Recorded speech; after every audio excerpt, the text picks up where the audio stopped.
Welcome back. I have got another body swing case study for you, utilizing Archerfield's fantastic Gears 3D system. And what I'm going to highlight today is probably the most common things that I see from a physical standpoint of golfers that I help day to day.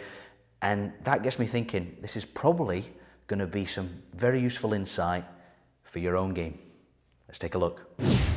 Here we are, back in Gears land. So this is Stuart. So I've helped Stuart pretty much for the last 10 years, and we're getting there, slowly but surely. He's coming a heck of a long way from when he first started. So this is a session early in the week, and one of the major things that Stuart's been struggling with, if I actually pull in the ball data here, was effectively really struggled with contact. Strike's been pretty poor, and he's been struggling with controlling this kind of left to right shape. So when we have a look at his club data, attack angle here is probably the number, if we really just laser in on that one, this is the issue for me. I'm kind of seeing that this is his 7-iron, pretty shallow in terms of attack angle, and then a heck of a lot of variability. So straight away, there's a couple of things that I think might be going on, but we've got the benefit of Gears. So when we have a look at his data, I've highlighted his pelvis and ribcage sway numbers. So this is the left and right movement towards or away from the target. And as we see on the way back, the big thing that probably a lot of you will spot here is just this kind of enormous amount of pelvis sway away from the target. So you can see that's 4.2 inches. The upper body's followed suit. And the other thing that's happened here is when we highlight his tilts here, you can see that not only has he swayed away from the golf ball, he's also got himself into this, basically this reverse spine position. So when we have a look here, we can see that's -14, -4. And when we delve into the graph here, we can actually have a look. It's pelvic bend. This is the extension. So we can see here that he's in nearly 12 degrees of reverse spine angle. So that's not only a flag for, causing some issues with strike, that's going to hurt his back, right? So when we take away his lateral tilt, so actually let's keep him. Let's mix it up, shall we?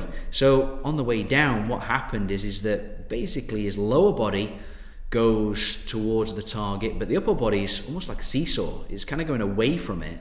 And because he's moved away from the target so much on the way back, you can really see here that he's got very little sway towards the ball or movement towards the ball. Upper body's moved away.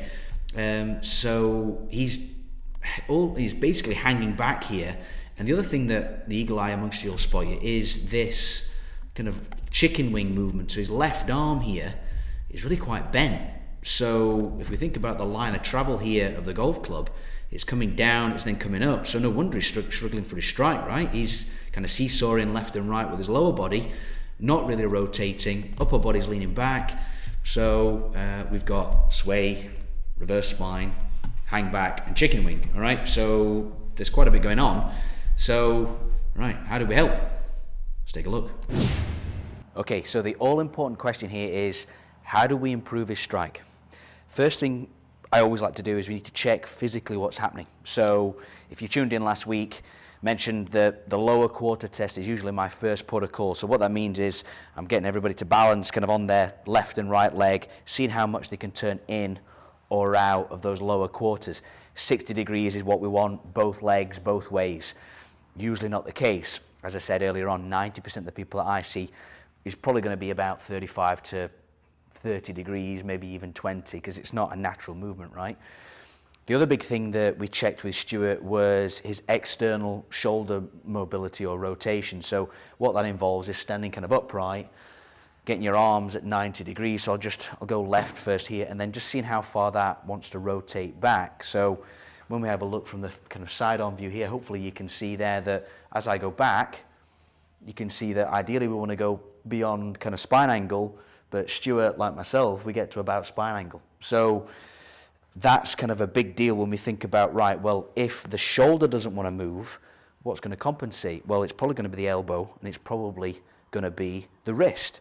And same with the lower quarters, that if we don't want to rotate, we're probably going to go sideways again, right? So again, very common thing. So with that in mind, what we need to do is we need to do some little workarounds from a physical standpoint, and as well also look at technically what we can do. So I'll cut away now to a physical exercise that I gave Stuart, basically just something he can do at home, which involves helping him get a nice sense of what the upper body needs to be with regards to reverse spine, and also encouraging a bit more rotation. So that's that piece there. Hopefully you've seen that. Then when it came to actually hitting balls, the big thing was, again, creating foot flare. He was actually okay at turning out. It was turning in that he struggled with. So flared his front foot out about 20 degrees. That gave him a good 50 degrees, which is enough. And then the big thing from there was actually getting him to not sway. So I actually had him stand with his right toe up where his right heel typically goes. And what that's going to encourage his balance to stay a bit more left. And then as he swings back, the big thing here was we don't want to get too far left. We don't want to get too much on this left side, but it encouraged that kind of that rotation here. You can see my lower body's opening up, but then as he basically came to hit his ball, we wanted the club to come basically down and through, hitting little cutty shots. So we're up on that toe, getting that kind of balance a little bit more left, and then just hitting nice cuts. You can hear that nice sound, and just letting those arms kind of extend down and through, encouraging that rotation through the hit. So again, we're up, kind of up on that left toe, feeling that balance stay a bit more centered, and let the arms go down into the ball, ideally encouraging that little fade shot. So let's see what changes. And here we are. Stuart before is over here in blue, and you can see some familiar positions there. But here in the yellow is his after, and straight away we can see a huge difference. So when we've got, before you can see his pelvis sway was only 2 inches, now it's 3.5, so he's more left.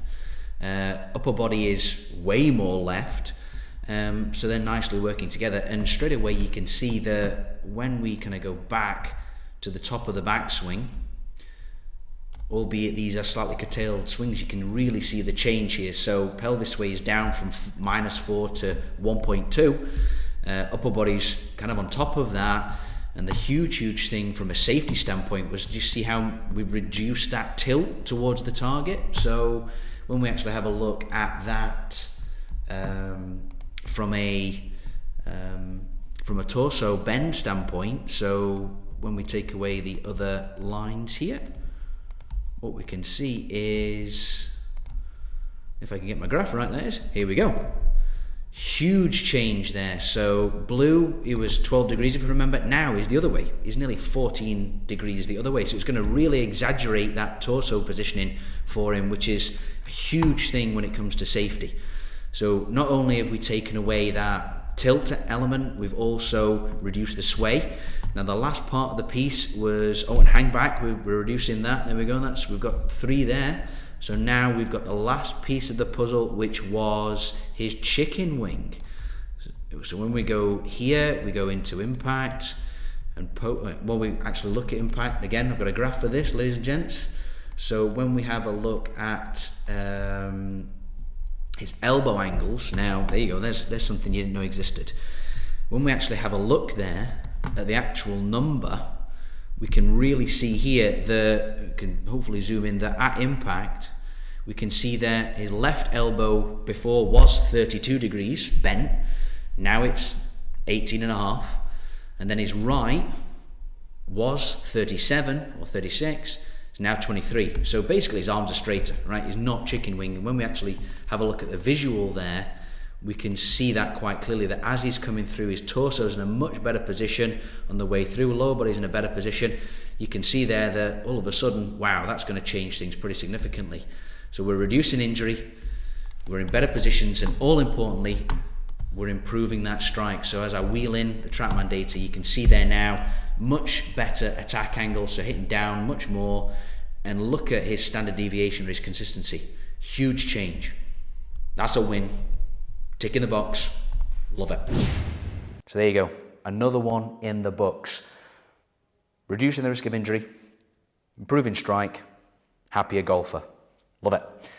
I think once again, we can really see the importance of correlating what you're physically able to do with a technical strategy, because fundamentally there is 0 point of you trying to do something technical if you physically can't do it. And I'll say that again. There is 0 point in trying to do something technical if you physically can't do it. That means go and see somebody that knows how to correlate the body and the technique. It's vital, it's so important. So that just leaves me to say thank you ever so much once again for tuning in.